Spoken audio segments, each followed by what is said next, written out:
Salut à tous les amis, ici LixLSX sur la chaîne de Genesis et bienvenue dans ce premier volet d'Archetype.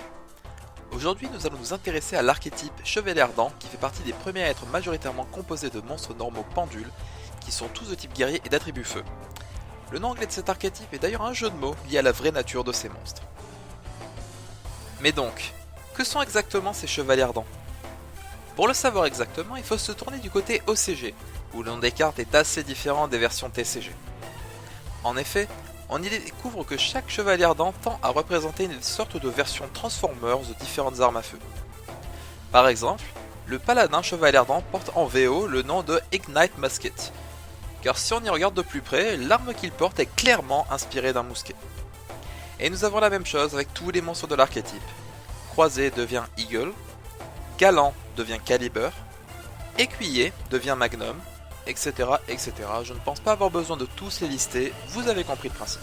Cet archétype a fait ses débuts avec l'édition Le Choc des Rébellions sortie le 6 août 2015 et aura probablement des suites étant donné que deux autres cartes sont d'ores et déjà annoncées pour la prochaine, Dimension of Chaos, qui sortira le 6 novembre 2015.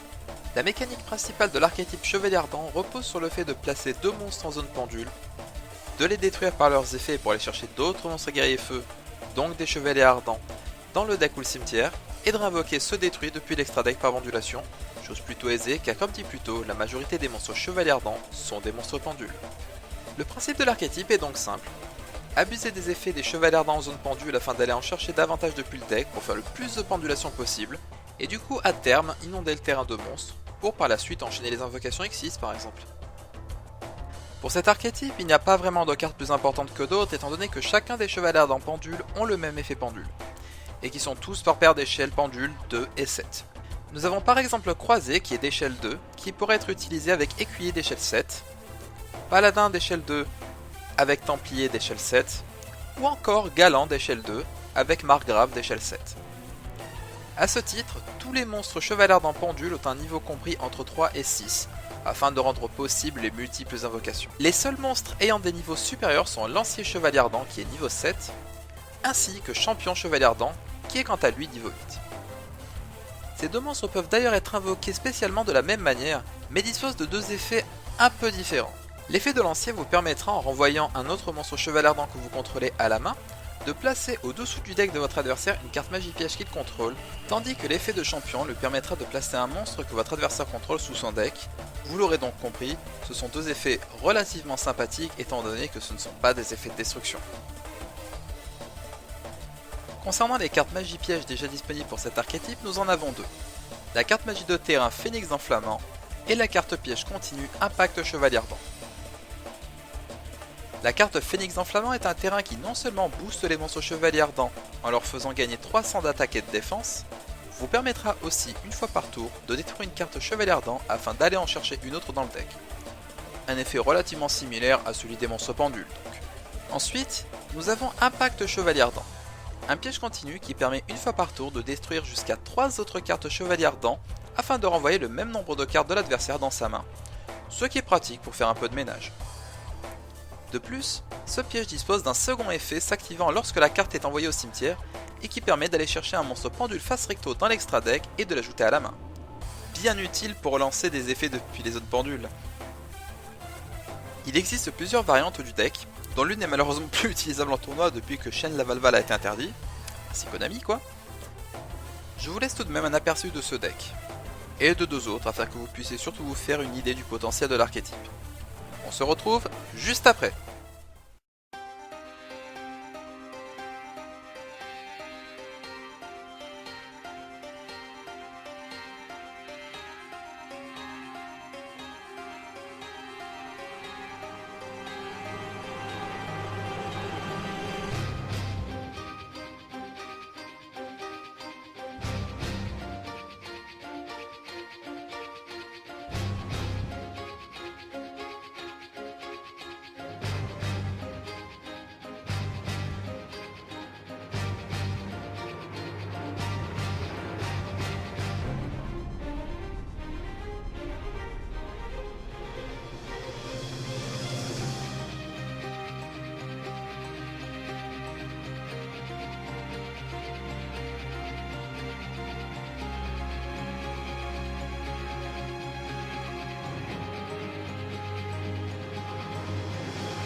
faut dire ce qui est, ça a tout de même l'air vachement sympa à jouer. En ce qui concerne les cartes qui, selon moi, peuvent synergiser avec l'archétype, en voici 3 exemples. Commençons par le lapin sauveteur. Étant donné que presque tous les monstres chevaliers ardents sont des monstres normaux, l'effet du lapin sauveteur peut être relativement utile, que ce soit pour ramener des monstres chevaliers ardents sur le terrain qui, lorsqu'ils seront détruits durant la end phase, iront dans l'extra deck, ce qui permettra de les réinvoquer par pendulation par la suite, mais aussi pour accélérer des moteurs d'invocation X6 par exemple. Ensuite, nous avons le Spadassin des Flammes Bleues. Son effet d'augmentation d'attaque ne sera pas forcément souvent utile, mais le fait qu'il puisse, à condition qu'il soit détruit bien entendu, permettre d'invoquer spécialement un monstre guerrier feu depuis le cimetière en étant banni, permettrait de ramener sur le terrain les 2 seuls monstres chevaliers ardents qui ne sont pas pendules, à savoir Lancier et Champion. Et enfin, dernier exemple, le Ghost suprême du baseball. Là, bien entendu, c'est plus côté fun qu'autre chose, mais son effet lui permettant de gagner 1000 points d'attaque par monstre feu sur le terrain autre que lui-même peut se révéler assez vite utile avec la rapidité à laquelle le deck Chevalier Ardent peut se jouer. Et franchement, avoir rapidement un ton à 4500 d'attaque de level 3 sur le terrain, ça fait pas envie. Après, il y a bien aussi par exemple le Luster Pendule de Dracosassin, monstre pendule synthoniseur permettant en combinaison avec les Chevaliers Ardents d'invoquer assez facilement par synchro le monstre Ignister Proéminence, le Dracosassin Destructeur. Mais je trouve que ce combo est dispensable si l'on se tourne vers les X6, qui seront donc principalement de rang 4. Allez, passons à la conclusion. L'archétype Chevalier Ardent est sans doute le premier à bien exploiter le système de la pendulation, et il est de ce fait assez intéressant à mon humble avis. Je ne sais pas si c'est un deck qui fera vraiment du résultat, mais sachant que la majorité des cartes de l'archétype sont en commune ou en rare, il mérite tout de même qu'on s'y essaye. Et puis après tout, quand on voit les decks déjà faisables avec eux, on peut se demander si le jeu n'en vaut pas la chandelle, vous ne trouvez pas ? Allez, et c'est sur cette petite problématique que je vous laisse. N'hésitez pas à aimer, à commenter la vidéo et à vous abonner à la chaîne si vous aussi vous ressentez l'âme des cartes. Et même à me donner votre avis sur ce nouveau concept de vidéo, étant donné que c'est la première, je vous en remercie d'avance. Allez, à plus tout le monde!